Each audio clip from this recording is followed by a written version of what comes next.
Inch का छोटा बच्चा, 5 इंच का छोटा बच्चा।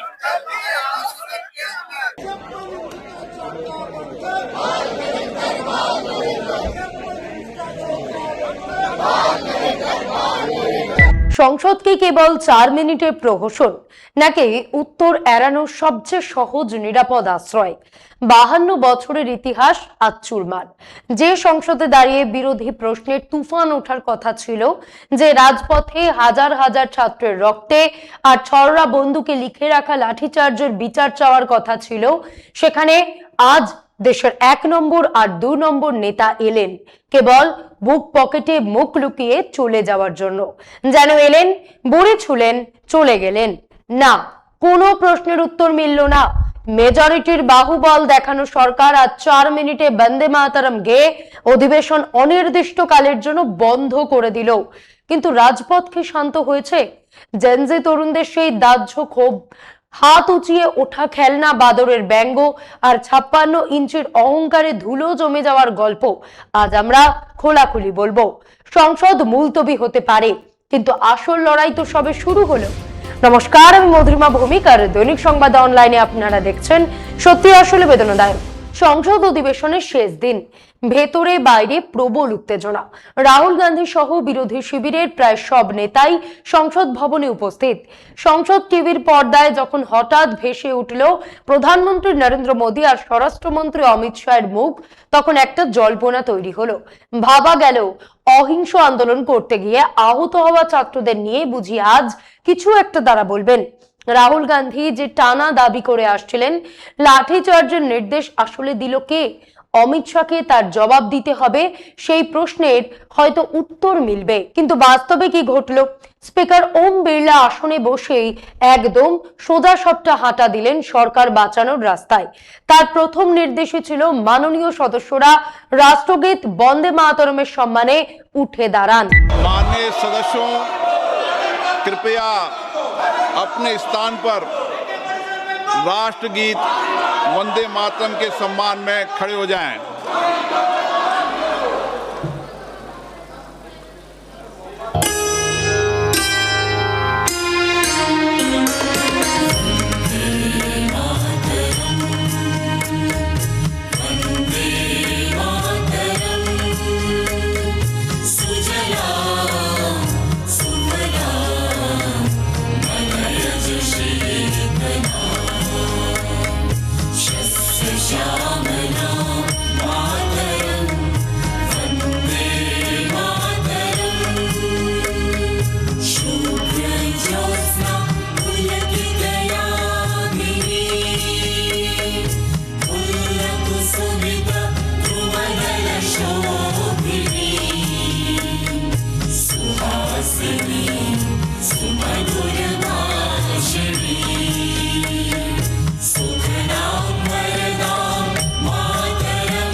অধিবেশন শুরু হতে না হতেই স্পিকার সরকারের কাজটা জলের মতন সহজ করে দিলেন।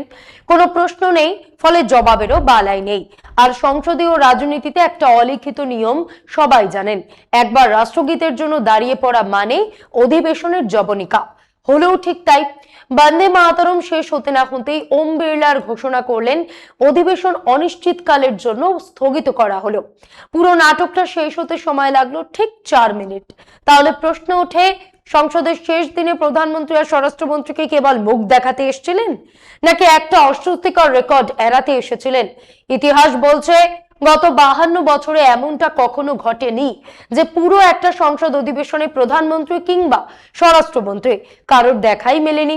সেই অমূল্য রেকর্ড যাতে নিজেদের নামের পাশে না জোরে, সেজন্যই কি এই 4 মিনিটের ঝটিকা হাজিরা? অথচ এই অমিত শাহ তো কদিন আগে হাঁক দিয়েছিলেন, আগামীকাল নির্দিষ্ট সময় পর্যন্ত আমি সমস্ত প্রশ্নের উত্তর দিতে তৈরি। তাহলে আজকে অন্তত এক লাইনের একটা স্টেটমেন্টও দিয়ে যাওয়া যেত না? আজকের এই নজিরবিহীন বুড়ি ছোঁয়া হাজিরা আর নিয়ম রক্ষার আনুষ্ঠানিকতাই স্পষ্ট করে দিচ্ছে রাহুল গান্ধীর তোলা ওই বিষাক্ত তীরটার কোনো উত্তর সত্যিও অমিত শাহের কাছে ছিল না। প্রশ্নটা খুব সোজা ছিল। দিল্লির বুকে ছাত্রদের উপর নির্বিচারে পেরেক লাগানো, লাঠি দিয়ে পেটানোর, ছড়া বন্দুক চালানোর নির্দেশটা আসলে কার নির্দেশে হয়েছিল? প্রধানমন্ত্রী আর স্বরাষ্ট্রমন্ত্রীর এই নীরব উপস্থিতি আর চটজলদি চম্পট দেওয়া নিয়ে বিরোধীরা ঠিক কি বলছেন? সরকার পক্ষ বলছে গৃহমন্ত্রী নাকি উত্তর দিতে তৈরিই ছিলেন, তিনি উল্টে প্রস্তাব দিয়েছেন স্পিকারের কাছে লিখিত প্রশ্ন জমা দিন, জবাব মিলবে। কিন্তু সংসদে যারা দীর্ঘদিন ধরে আছেন তারা জানেন এই যুক্তি কতটা হাস্যকর। সংসদীয় রাজনীতিতে এই ধরনের কোনো প্রথা বা ঐতিহ্য কোনোদিন ছিলই না। নিয়মটা খুব পরিষ্কার, মন্ত্রী সংসদে দাঁড়িয়ে বক্তব্য বা বিবৃতি দেবেন আর সব দলের সাংসদরা সেই বক্তব্যের ভিত্তিতে ব্যাখ্যা চাইবেন। সময়সীমার ভেতরে এটাই তো সংসদের স্বাভাবিক রেওয়াজ। এটা শুধু আমার কেন, গোটা দেশের প্রশ্ন যে অমিত শাহ এতদিন সংসদে ছাতি ফুলিয়ে হুঙ্কার দিতেন, তিনি আজ আলোচনার মুখোমুখি হতে এত ভয় পেলেন কেন? সংসদ সদস্য হিসেবে, দেশের স্বরাষ্ট্রমন্ত্রী হিসেবে তাকে সদনের ভেতরে আসতে বাধা দিয়েছিল কে? সংসদে এলেন, দেখলেন, চুপচাপ দাঁড়িয়ে রাষ্ট্রগীত শুনলেন, তারপর সব হাওয়া। ফলে দেশবাসী জানতে পারলো না যে দিল্লির রাস্তায় ছাত্রদের উপর পুলিশি হিংসা এবং লাঠি চার্জের দায় কার। জানতে পারলো না যে রাম মন্দিরে ভক্তদের কোটি কোটি টাকা প্রণামী চুরি বা ইলেকটোরাল বন্ডের টাকা নিয়ে যে বিশাল আর্থিক গরমিলের অভিযোগ, তার স্পষ্ট হিসেব কোথায়? দেশবাসী তো জানতে চায় স্পিকারকে দিয়ে আলোচনা ছাড়াই সির্ফ 2 মিনিটে একের পর এক বিল পাশ করিয়ে নেওয়ার এই যে একনায়কতান্ত্রিক কৌশল, এই জিনিস বন্ধ হবে কবে? স্বরাষ্ট্রমন্ত্রী তার ঘনিষ্ঠ সংবাদ সংস্থাকে গতকাল বলছিলেন তিনি নাকি রোজই সংসদে আসছেন, কিন্তু সত্যটা হলো সংসদের ভেতরে দাঁড়িয়ে জলজান্ত প্রশ্নের মুখোমুখি হতে তিনি পারলেন না, স্রেফ পালিয়ে গেলেন।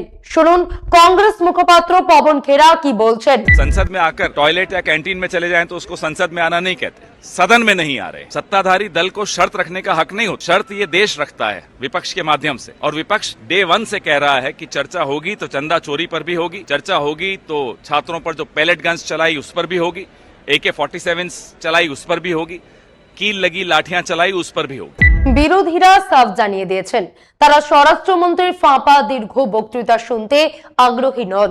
তাদের একটাই সোজা প্রশ্ন, ছাত্রদের লক্ষ্য করে ছড়া বন্দুক চালানোর নির্দেশটা দিয়েছিল কে?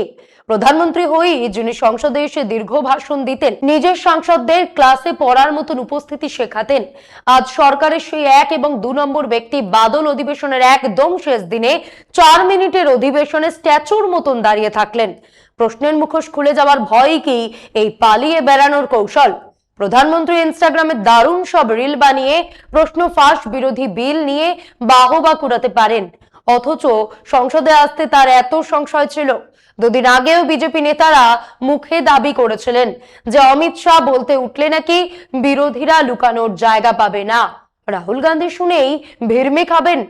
তাহলে আসল সত্যিটা হলো মাননীয় স্বরাষ্ট্রমন্ত্রীকে থামালো কে? অমিত শাহ তো শান্তিতে দাঁড়িয়ে নিজের কথাটা বলেই স্পষ্ট করে দিতে পারতেন যে লাঠিচার্জের পেছনে সরকারের কোনো হাত ছিল না। অথচ ভাবুন, বিরোধীদের প্রশ্ন ছিল মোটে 1 লাইনের, আর অমিত শাহ চাইলেই 1 লাইনে উত্তরটা দিয়ে দিতে পারতেন। কিন্তু দুঃখের বিষয়, পুরো অধিবেশন শেষ হয়ে গেল, অথচ দেশের তরুণ সমাজ তাদের উপর হওয়া সেই নির্মম লাঠিচার্জের জবাবটা আর পেল না। সংসদের ভেতরে যুক্তির লড়াই যখন এভাবে এড়িয়ে চলা হচ্ছিল, ঠিক তখনই সংসদের বাইরে এবং ভেতরের পরিবেশ বদলে গেল এক নজিরবিহীন উত্তেজনায়। এতদিন যে ক্ষোভ কেবল রাস্তার বিক্ষোভে সীমাবদ্ধ ছিল, অধিবেশনের শেষ দিনে তা আছড়ে পড়ল খোদ সংসদ চত্বরে। সরকারের এই নীরবতা এবং এড়িয়ে যাওয়ার কৌশল বিরোধীদের আক্রমণকে আরো আক্রমণাত্মক করে তুলল। সংসদের বাইরে তখন অভূতপূর্ব শোরগোল। বিরোধীরা কেবল ব্যানার ফেস্টুন হাতে দাঁড়িয়ে থাকেনি, তাদের হাতে দেখা গেল ছোট ছোট খেলনা বাদল, আর সেই খেলনা উঁচিয়ে সংসদ চত্বর থেকে অধিবেশন কক্ষ সব জায়গায় ধ্বনিত হতে লাগলো একটাই ধারালো এবং অপমানজনক স্লোগান, 56 इंच का छोटा बंदर जल्दी आओ सदन के अंदर। স্লোগান উঠলো 56 इंच का छोटा बंदर बाल नरेंद्र बाल नरेंद्र। সংসদীয় রাজনীতির ইতিহাসে এমন তীব্র এবং আক্রমণাত্মক দৃশ্য আগে দেখা গেছে কিনা সন্দেহ। বিরোধীরা তাদের অবস্থান থেকে এক চুলও নড়েনি। উত্তেজনার পারদ চড়তে চড়তে শেষ পর্যন্ত পুরো বাদল অধিবেশনটাই যেন বৃষ্টির জলে ধুয়ে মুছে সাফ হয়ে গেল। পরিস্থিতি কেবল স্লোগানেই আটকে থাকেনি। সংসদ চত্বরে এনডিএ এবং ইন্ডিয়া জোটের সাংসদরা মুখোমুখি চলে এলেন। ধাক্কাধাক্কি আর চরম উত্তেজনার এমন এক অপ্রীতিকর পরিস্থিতি তৈরি হয় যে মাঝখানে সিআইএসএফ জওয়ানদের ঢুকে পরিস্থিতি সামাল দিতে হয়েছিল। অথচ এই হট্টগোলের মাঝে 4 মিনিটের যে সংক্ষিপ্ত সময় সংসদে চলছিল কেবলমাত্র বন্দে মাতরম গেয়ে স্থগিত করার জন্য, সেই সময়ের দৃশ্যটা অন্যরকম গল্প বলে। সংসদ টিভির ক্যামেরায় যখন প্রধানমন্ত্রী নরেন্দ্র মোদী আর স্বরাষ্ট্রমন্ত্রী অমিত শাহের মুখটা ভেসে উঠছিল, সেই মুহূর্তের ভাবলেশহীন মুখগুলো দেখার মতন ছিল। জাতীয় রাজনীতিতে গত 13 বছর ধরে অমিত শাহের যে দাপুট এবং আক্রমণাত্মক ভাবমূর্তি গড়ে উঠেছে, গুজরাট থেকে দিল্লি আসা কিংবা উত্তরপ্রদেশের দায়িত্ব সামলানোর দিনগুলো থেকে যাকে সবাই চেনে, সেই চেনা চেহারার সাথে এই নীরব চুপচাপ বসে থাকা অবতারের জন্য কোনো মিলই ছিল না। গত 12 বা 13 বছরের রাজনৈতিক ইতিহাসে এমনকি তিনি যখন দলের সর্বভারতীয় সভাপতি হননি তখনকার দিনগুলো ধরলেও আজকের মতন অমিত শাহকে এতটা বিষণ্ণ এবং বিধ্বস্ত হতে কেউ কখনো দেখেনি। আজ সংসদে তার মুখের অবয়বই স্পষ্ট বলে দিচ্ছিল ঠিক কতটা রাজনৈতিক এবং মানসিক চাপের মধ্যে রয়েছে এই সরকার। প্রধানমন্ত্রী মোদীর চোখে মুখেও ছিল স্পষ্ট অস্বস্তির ছাপ, আর ঠিক তার বিপরীত দৃশ্যটা ছিল বিরোধী শিবিরের। রাহুল গান্ধী কেবল নিশ্চিন্তই ছিলেন না, তার চেহারায় ফুটে উঠছিল আত্মবিশ্বাসের এক নতুন ঝলক। এই পুরো অধিবেশনে একদিকে যেমন সরকারের নড়বড়ে আত্মবিশ্বাস প্রকাশ্যে চলে এলো, অন্যদিকে বিরোধীদের আগ্রাসী মেজাজও ছিল দেখার মতন। নতুবা খোদ দেশের প্রধানমন্ত্রীর উদ্দেশ্যে সংসদের ভেতরে এবং বাইরে হাত নাড়িয়ে এমন বেনজির কটাক্ষ করার সাহস আগে কখনো কোনো বিরোধী দল দেখাতে পেরেছে কি? সংসদ অনিশ্চিতকালের জন্য স্থগিত করে দেওয়ার ঠিক আগেই পার্লামেন্টের মকরদ্বারের সিঁড়িতে দেখা গেল এক নজিরবিহীন নাটক।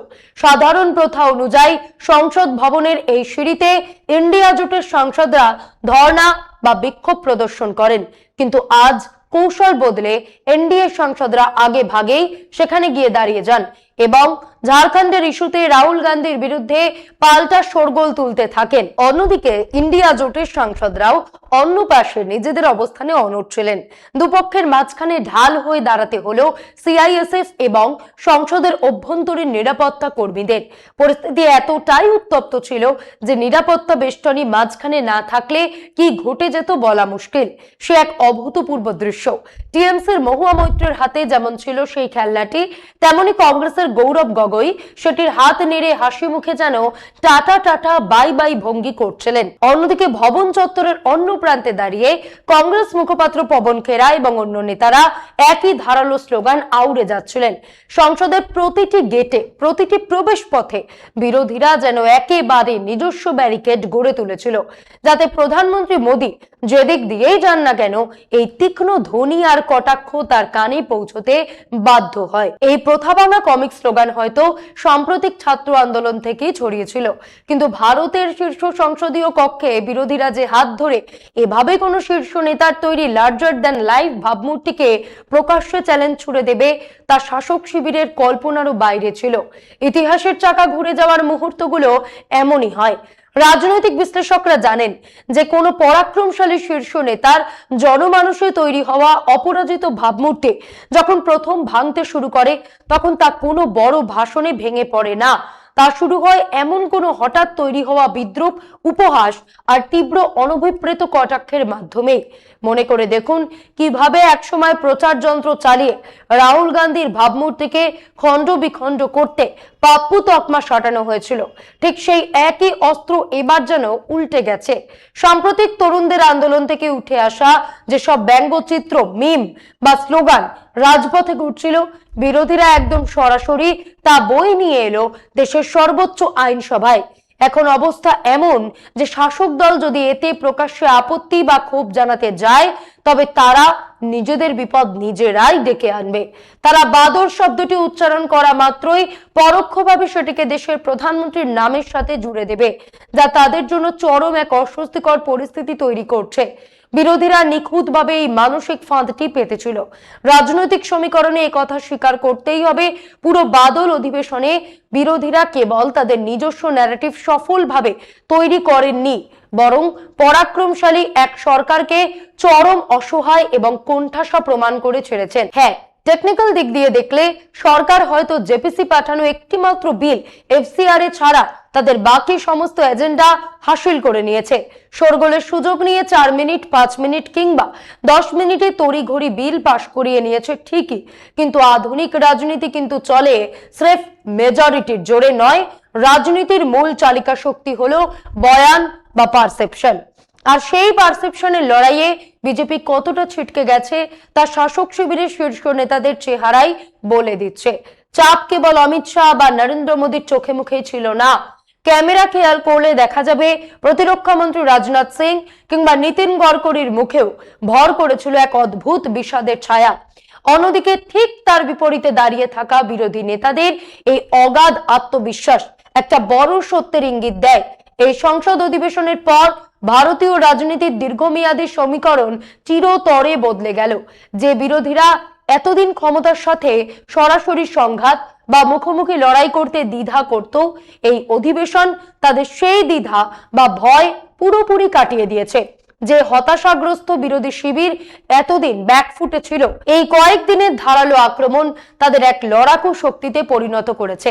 তারা বুঝে গেছে একজোটে ময়দানে নেমে লড়তে পারলে অন্তত মনস্তাত্ত্বিক এবং পারসেপশনের এই লড়াইয়ে জয় ছিনিয়ে আনা একেবারেই অসম্ভব নয়। বিরোধীদের সেই এক কথা, অমিত শাহের হিম্মত নেই, সাহসে কুলোচ্ছে না সংসদ বা দেশের মুখোমুখি হয়ে জবাব দেওয়ার, বলার ক্ষমতা নেই 20শে জুলাই ওই তরতাজা তরুণদের উপর গুলিটা চালালো কে। কিন্তু রাজনীতির এই হিসেবটা এখানেই শেষ হচ্ছে না, কারণ এবার কেবল সংসদীয় বিরোধীরা পিছিয়ে লাগেনি, তাদের থেকেও বড় এক শক্তি এখন রেগে আগুন হয়ে আছে। তারা হলো এই দেশের জেনজি। 14 থেকে 15 বছর বয়স থেকে শুরু করে 29 বছরের তরুণ সমাজ। তারা এবার সোজা সবটা নিজেদের রাজারে নিয়ে এসেছে খোদ গৃহমন্ত্রীকে। মনে গজগজ করছে সেই 20শে জুলাইয়ের অভিজ্ঞতা। সংসদের দিকে এগোনো তরুণদের উপর টিয়ার গ্যাস, কাটা লাঠি আর পেলেট গানের বর্বরতা তারা ভোলেনি। সেই আন্দোলনের অন্যতম মুখ ককরোচ পার্টির প্রতিষ্ঠাতা অভিজিৎ দীপকে গতকাল দিল্লিতে ছিলেন। তারা গুটি সাজাচ্ছেন আরো বড় কোনো লড়াইয়ের। তাদের হুঁশিয়ারি একদম স্পষ্ট, অমিত শাহ যদি দিল্লির রাস্তায় আর বিহারের বুকে হওয়া ওই অন্যায়ের জন্য তরুণদের কাছে প্রকাশ্যে ক্ষমা না চান, তবে লড়াই এবার রাজপথের শেষ সীমা পর্যন্ত যাবে। ককরোচদের দাবি খুব পরিষ্কার ছিল, 13ই আগস্ট অর্থাৎ আজ সংসদ অধিবেশনের শেষ দিনের মধ্যে অমিত শাহকে সংসদে দাঁড়িয়ে স্বীকার করতেই হতো যে তার নির্দেশেই পুলিশ তরুণদের গায়ে পেলেট গান আর টিয়ার গ্যাস ছুড়েছিল। ক্ষমা যদি না আসে তবে থামার প্রশ্নই নেই। না, শাসকের পক্ষে কেউ ক্ষমা চাননি। সংসদ হয়তো আপাতত মুলতবি হয়ে গেল, 4 মিনিটের প্রহসনে সরকার হয়তো আজকের দিনটা বেঁচে গেল, কিন্তু দেশের ক্ষুব্ধ জেনজি স্পষ্ট জানিয়ে দিল সংসদের দরজা বন্ধ হতে পারে, কিন্তু রাজপথের দরবারে লড়াই সবে মাত্র শুরু হলো। আজ এই পর্যন্তই। এমন আরো বিষয় জানতে অবশ্যই সাবস্ক্রাইব করুন, লাইক, কমেন্ট, শেয়ার করুন। দেখতে থাকুন দৈনিক সংবাদ, শুধু না আমি যথেষ্ট।